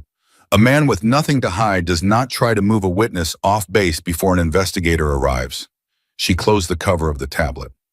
"I have everything I need from you for now. I may have follow-up questions." Lena stood. "Agent Rourke." Rourke looked up. 7 people died," Lena said. I want to make sure it doesn't get lost in the procedural architecture. That at the end of all of this, there are 7 names that are part of the record." Rourke looked at her steadily. "They're already in my record," she said. "They were the first thing I put in." Lena nodded. She walked out. The corridor outside the interview room was empty. She stood in it for a moment and breathed. The specific decompression of a person who has been holding a very precise tension for a very long time and has just been allowed to set it down carefully onto a surface that can hold it. Her phone buzzed. "Marcus," she answered. "I'm out." "How did it go?" "She's good," Lena said. "Like Walsh I said. And the document, she has it. She's been through it." Lena started walking toward the exit. "You can hold on to your copy for now, but I think it's going to be okay." A pause. She could hear Marcus exhaling in Washington in the middle of his workday in his office with the traffic outside. "Lena, I need you to know something." "What?" "I opened it," he said. "I know you said not to, but I opened it at 6 this morning when you hadn't called, and I read it." His voice was different now, not the attorney voice, the brother voice. "All of it." She stopped walking. "Marcus, I know you said don't, but I read it and then I called someone. Not in the IG office. Someone I know at the Senate Armed Services Committee. He said it the way you say something you've decided to say and have accepted the consequences of. They know it exists. They know where to find it. They're watching." She stood in the corridor and absorbed this. The Senate Armed Services Committee. Oversight. Political attention that operated on a completely different plane from the IG process, faster, in some ways more visible, much harder to quietly manage. The kind of attention that turned a significant finding against a senior officer into something that could not be absorbed by an institution's natural antibodies. She said, "You went outside the military system entirely." "I went to the people whose job it is to oversee the military system," Marcus said, "which is what they're there for." A pause. "Are you angry?" She thought about it, genuinely thought about it, standing in an empty corridor in a Nevada forward operating base with the desert outside and 7 names in Rourke's record, and Raymond Hatch somewhere in this building with his composure and his 22 years. "No," she said, "I'm not angry." "Oh, okay." His voice loosened slightly. "Good, because I wasn't going to apologize." She almost laughed. Almost. "I know. Call me tonight." "I will." She hung up and stood with this new information for a moment. The way it expanded the shape of the situation, added dimensions to it, made it simultaneously more complex and more stable. A chain with more links, a structure with more supports. She started walking again. Walsh was waiting outside the signals building. He had the look of a man who had been waiting there for a while and had decided that looking like he'd been waiting there for a while was acceptable. "How did it go?" he said. "She's thorough," Lena said, "and she already knew most of it from the document trail before I walked in." She stopped beside him. "Hatch's personnel action shows intent," she said. "His counter-objection especially." Walsh nodded slowly. "He's been quiet since she arrived, which for Hatch is unusual," Lena said. "He's calculating." Walsh looked toward the command building. "He's not done." She knew that. A man like Hatch didn't stop calculating because the situation had turned against him. He recalculated. He found new angles, new leverage points, new ways to reframe. 22 years had made him very good at surviving institutional pressure. Because 22 years ago, he had been on the other side of it, a junior officer learning the system from the inside, understanding where it was strong and where it bent. "What's he got left?" she said. Walsh was quiet for a moment. "He has relationships, and he has the question of what exactly happened on the ridge." He looked at her. "He can't attack the intercept document, that's too clean. But the ridge is messier, unauthorized action in a combat zone. He can argue the outcome was lucky, not skilled, that you could have made things worse, that the Marines who survived would have survived anyway through their own action." He paused. "It doesn't hold up against the timeline, but it's the kind of argument that muddies water. Muddy water is what he needs." "Muddy water is all he has left," Walsh agreed. She thought about Hayes, about Kowalski and Mendez and Torres, who had been in the valley and felt the ambush break in real time and knew the difference between a coordinated kill box and a disorganized mess, because the difference between those two things was the difference between dying and not dying. "The Marines will be clear," she said, "about what they experienced, the change in fire coordination." "Yes." Walsh looked at her. "That's the part he can't muddy. He can argue about your authority and your training and your decision-making process. He can't argue with what 600 people felt when the ambush broke." She looked at him. "Then let him argue." The next twist came at 1600 hours, and it did not come quietly. Lena was in the signals bay when Daniel appeared in the doorway, moving faster than his shoulders should have allowed, his face carrying the specific expression of a man who has just heard something that has reorganized his understanding of the situation. "Morrison," Daniel said, "the IG referral that Walsh filed." She looked at him. "What about it?" Rourke pulled the full referral record, not just Walsh's filing, the complete referral chain. He came inside and lowered his voice, not because he thought the signals bay was monitored, but because what he was about to say had the quality of something that deserved a lower voice. "There was another referral, filed 18 days ago." Lena went still. 18 days ago, she said. "From inside the battalion, different matter supply chain irregularities, procurement records that didn't match deployment orders. Somebody flagged it, and it went into the IG system, and it was assigned to a different investigator, and it was..." Daniel paused. "It was suspended, pending senior officer review." Senior officer review. She understood immediately. Hatch suspended it. He had the administrative authority. The matter was categorized as internal to the battalion. Daniel looked at her. "Lena, this isn't the first time he's buried something." And Rourke, when she pulled the complete referral chain, she saw both filings together. "Your matter and the 18-day-old matter." She looked at the wall, thought fast. "So this isn't a single bad decision under pressure. This is a pattern. A documented pattern," Daniel said, "in the IG system." She turned this over in her mind. A pattern was different from an incident. An incident could be framed as a judgment call, a moment of pressure, a reasonable person making an unreasonable choice under difficult circumstances. A pattern was something else entirely. A pattern was practice, deliberate, repeated, institutional. Raymond Hatch had not buried her report because he was careless or afraid or under pressure. He had buried it because he had done it before, and it had worked before, and he had no reason to believe it wouldn't work again. "Does he know Rourke has the complete chain?" Lena asked. "Not yet, Morrison thinks, but within the hour probably. When he finds out, he'll know the calculation has changed. Daniel met her eyes. Everything he's been doing since yesterday, the personnel action, the narrative consolidation, the composure, it was all built on the assumption that this was containable. One incident, one analyst, one report that could be contextualized. He paused. A pattern can't be contained the same way. She thought about Marcus, about the Senate Armed Services Committee contact who was watching, about Rourke who had said she was already watching and who now had twice as much to watch. Morrison needs to document that he knows about the 18-day referral, she said, right now, before Hatch knows that we know. Daniel was already moving. He's doing it. She stood up. There was an energy in the room now. Not excitement, nothing as simple as excitement, but the specific quality of a situation that has reached a pivot point where the things that were moving in one direction are about to move differently. She went looking for Hayes. She found him outside the transit barracks. He was with Kowalski and Mendez, the three of them sitting in a loose cluster, not quite talking the way soldiers sit when they've been through something and are still in the residue of it. They looked up when she came toward them. Hayes said, "The investigator Rourke. She wants to talk to us." "I know," Lena said. "She will, probably this afternoon." "What do we tell her?" She looked at the three of them, 22, 24, 26 years old respectively. Marines who had been shot at in a Nevada desert valley and had survived because of a chain of decisions and actions that the official record in its current state did not fully describe. "Tell her what happened," she said, "in the order it happened. What you heard, what you felt, what changed and when." She held Hayes' gaze specifically.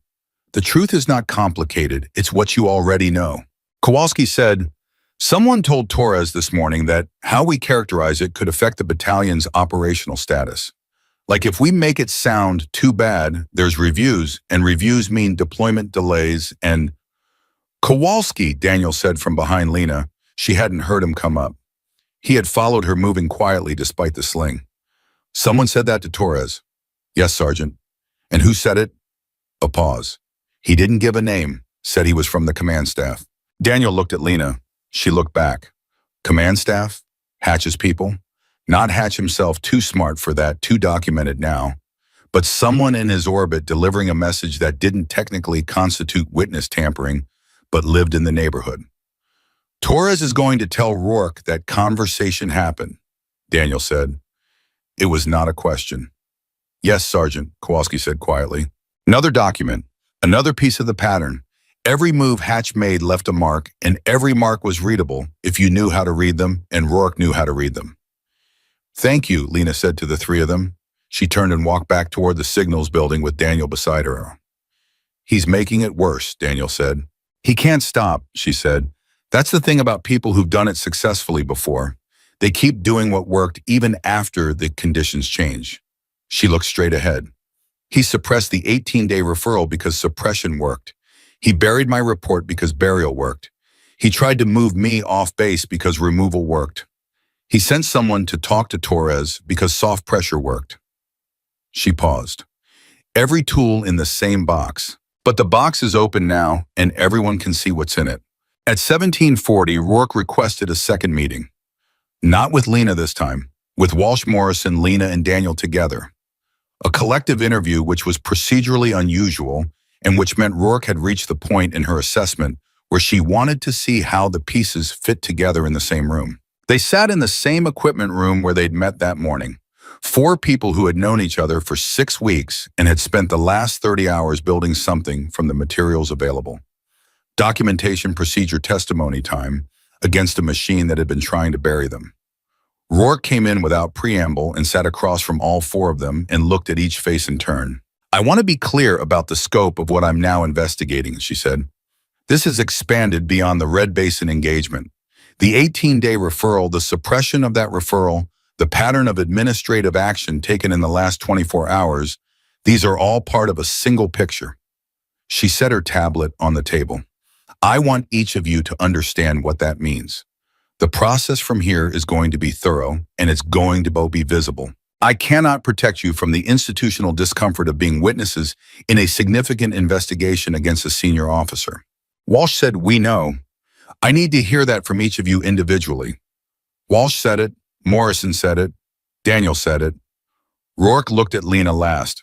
Lena said, Agent Rourke, 3 days ago I filed a report that identified a specific threat to 620 people.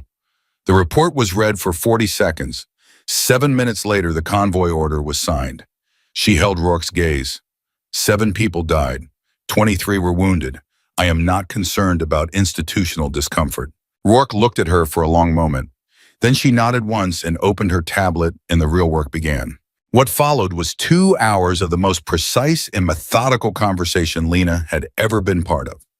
Rourke moved through the timeline with surgical accuracy, the intercepts, the report, the timestamp chain, the debrief, the personnel action, the counter-objection, the 18-day referral, the suppression of that referral, the conversation with Torres, the complete architecture of a pattern that had been functioning successfully inside one battalion for longer than anyone in that room wanted to think about. She asked questions that showed she had already read the answers. She asked follow-up questions that showed she had thought about the answers before the meeting. She asked one question near the end that nobody had anticipated. She said, Specialist Voss, the shot on the ridge, the man with the rocket launcher. Distance. Lena looked at her. Estimated 380 meters. Moving target. Variable wind. Rourke looked at the table for a moment. Then she said, I'm asking because it's going to come up. Hatch's team is going to argue that what you did on that ridge was reckless and that the outcome could have been catastrophic if you'd missed. She looked up. I want to understand the technical parameters of the shot. At that distance, with that wind, that target, it was inside my capability, Lena said. I've made harder shots. In training. In my father's fields in Wyoming, she said, since I was 15. Rourke wrote something down. I may need you to demonstrate that capability before this is concluded. I understand. Good. Rourke closed her tablet. That's enough for today. The room exhaled. The conclusion came 3 weeks later, and it came in stages the way conclusions in institutional investigations always do. Not a single dramatic moment, but a series of quieter ones, each one irreversible. Rourke's preliminary findings were filed on a Thursday. Lena was on base when the notification came through, sitting in the signals bay, doing the work she had always done, listening to frequencies, building patterns, finding the signal inside the noise. She read the notification on her screen. She read it twice. Lieutenant Colonel Raymond Hatch was being referred for formal court-martial proceedings on charges that included dereliction of duty, suppression of intelligence material, and conduct unbecoming an officer. The charges related to Red Basin. They also related to the 18-day referral, and they related to the documented pattern of administrative action taken against witnesses after the engagement. 22 years of career, the composure, the 2 cups of coffee, and the signed order, and the 7 minutes, all of it now in a file with his name on it. Daniel knocked on the doorframe. She turned, he looked at her face and read it. It's filed. Yes. He came inside and sat in the chair across from her. For a moment, neither of them said anything. Outside, the base was doing what bases always do, constant, purposeful, indifferent to the specific gravity of any individual moment. 7 people, Daniel said. Yes. They're in the record. They are. She had checked that specifically. 7 names in Rourke's findings in the section titled Casualties Resulting from the Dereliction. Not statistics, not variables. Names. Daniel looked at his shoulder. The sling was gone now, 2 weeks out, the movement almost fully back. What happens to you? She had thought about this. There will be a review of my actions on the ridge, unauthorized conduct in a combat zone. It's a real thing, not just a tool Hatch was using. I acted outside my authorization. And the review will have to weigh what the unauthorized action resulted in against what the authorized inaction would have resulted in. She looked at him. I'm not worried about it. You're never worried about anything. That's not true, she said. I was worried about plenty. I was worried about the report. I was worried about the 47 pages reaching someone who could read them. I was worried about Rourke. She paused. I worried about the shot. Daniel looked at her. The rocket launcher. Yes. Did you think you'd miss? She was quiet for a moment. The honest answer. I thought about what missing meant, she said. I didn't let myself think about the probability of missing. There's a difference, Schwernes. He absorbed this. Your father, he said, the shooting since you were 8. Since I was 8. Did he know what it would be useful for someday? She thought about her father. Wyoming mornings, the cold that made your eyes water, the ridge above the property, and the problem that was too hard, and the voice that said the rifle doesn't care what you're feeling. I don't think he planned it, she said. I think he just believed that knowing how to do something, really knowing not theoretically, was never wasted. Daniel nodded slowly. The review of Lena's actions on the ridge concluded 4 weeks after Rourke's preliminary findings. The outcome was a formal notation in her record and acknowledgement that she had acted outside her designated parameters, alongside a citation for actions under fire that had contributed materially to the survival of convoy personnel. Both things simultaneously in the same document, because both things were true. Marcus called when he heard. "How do you feel about that?" he said. "Fair," she said. "It's fair. Most people would want the citation without the notation. Most people weren't actually there," she said. "I broke the rules. I had good reasons, and the outcome was what it was, but I broke the rules. The notation belongs." Marcus was quiet for a moment. "When did you get like this?" "Like what?" "Like someone who's okay with being right and penalized for it at the same time." She thought about it. "I've always been okay with it," she said. "The alternative is pretending the rules don't matter when they're inconvenient. And then you're just Hatch." The silence on his end was different from his other silences. Deeper, more complete. "Yeah," he said finally. "Yeah, okay." She was reassigned 8 weeks after Red Basin. Not as punishment, as something more complicated, the institution's way of acknowledging that she had done something it couldn't fully categorize, and that the right move was to put her somewhere where what she was could be used deliberately rather than accidentally. The assignment was to a sniper training facility in the Nevada high desert, 40 miles from Red Basin. Her official title was Signals and Tactical Assessment Instructor. Her unofficial function, understood by everyone who had read her file, was to teach young Marines how to see what they were looking at. She arrived on a Monday morning in November when the desert was cold, the way Wyoming could be cold, clarifying the kind of cold that made everything sharp. She stood in front of her first class and looked at the faces looking back at her. 23 Marines ranging from 19 to 28. Various ranks, various experience levels, various reasons for being in a sniper training program. They looked at her the way she had expected them to look at her, with the specific calculation that young military personnel perform when confronted with an instructor who doesn't match their preconception of what an instructor looks like. She was 29 years old and female and held a signals designation, and she was standing at the front of a sniper training class, and they were doing the math, and the math wasn't resolving the way they'd expected. She let them look. A hand went up in the back. Young Marine, maybe 20, the kind of confidence that comes from being good at things before you've been bad at enough of them. "Ma'am, with respect, what's your operational background?" She looked at him. "Red Basin," she said. 8 weeks ago. The room shifted. Some of them knew the name. Red Basin had moved through the community in the way that things have moved through small professional communities, imprecisely with gaps, but persistently because people talk and people remember. A convoy, an ambush, 600 people, something on the ridge that nobody had officially explained yet. The young Marine's confidence recalibrated visibly. "Were you there?" "I was there," she said. "I was the signals analyst." She let that land, let them do the math with this new variable. "And then I was other things." Nobody asked what other things. They understood they were being told something without being told everything, and that the something was sufficient. She started the class. She taught them what her father had taught her, not the mechanics, though the mechanics mattered, but the thinking. The way a battlefield was a document you could read if you knew how to read. The way patterns existed inside chaos if you built the patience to look for them. The way the rifle didn't care what you were feeling. She taught them that authorized and effective were two different categories that sometimes overlapped and sometimes didn't, and that a professional's job was to know the difference and to own both the action and the consequence. She taught them that 7 people had died in Red Basin because someone with the authority to act had read 47 pages of warning in 40 seconds and decided that his judgment was worth more than the evidence in front of him. She taught them that evidence didn't care about judgment. She taught them that truth had a specific gravity, and that gravity was patient, and that patience was perhaps the most important thing you could have in a world that moved too fast and decided too quickly and buried what it couldn't afford to look at. The class that started on that November Monday stayed with her for 16 weeks.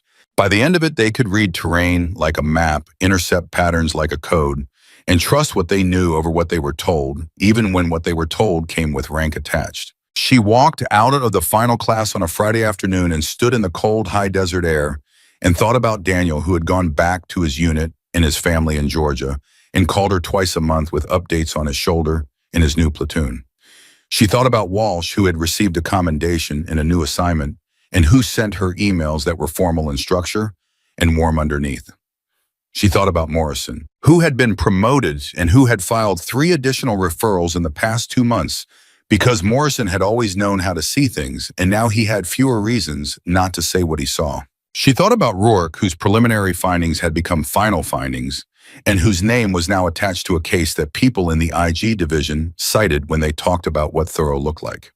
She thought about Raymond Hatch, who was awaiting court-martial proceedings and who had retained civilian counsel, and whose composure by all accounts remained intact.